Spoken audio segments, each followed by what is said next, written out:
নবদ্বীপের এক প্রান্তে ছিল এক সরল হৃদয়ের যুবক, নাম তার ধ্রুব। চারদিকে রথযাত্রার আনন্দ, কীর্তনের ধ্বনি, শঙ্খবাদনের মধ্যে চারপাশ যেন দুলছিল ভক্তিতে। কিন্তু ধ্রুবর মনে ছিল এক গভীর প্রশ্ন, কি করলে আমি সত্যিকারের বৈষ্ণব হতে পারব? সে শুনেছিল, শুধু গলায় তিলক থাকলেই বৈষ্ণব হওয়া যায় না, কেবল জপমালা ঘোরালে ভক্তি জন্মায় না। সত্যিকারের বৈষ্ণবকে চিনতে হলে হৃদয় দেখতে হয়। সেদিন সন্ধ্যায় সে পথে দেখল এক বৃদ্ধ কীর্তন করছে।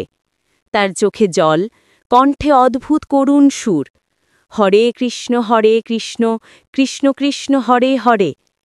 ধ্রুব তার কাছে গিয়ে বিনীত স্বরে জিজ্ঞাসা করল, বাবা, বৈষ্ণব কে, কিভাবে বুঝব?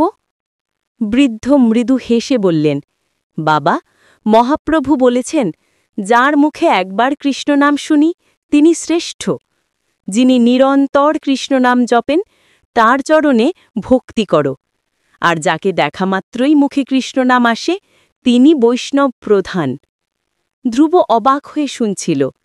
বৃদ্ধ আরও বললেন, বৈষ্ণব সেই যে অপমান সহ্য করে কিন্তু কাউকে অপমান করে না, যে নিজের থেকে অন্যকে বড় বলে আর সবার মধ্যে কৃষ্ণকে দেখতে শেখে, বাবা, সেই প্রকৃত বৈষ্ণব।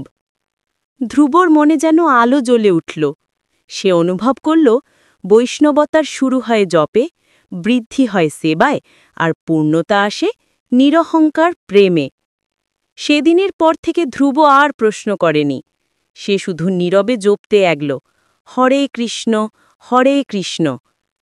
কারণ সে জেনে গেছে, বৈষ্ণব হওয়া মানে শুধু নাম জানা নয়, বরং নামকে জীবনে গ্রহণ করা।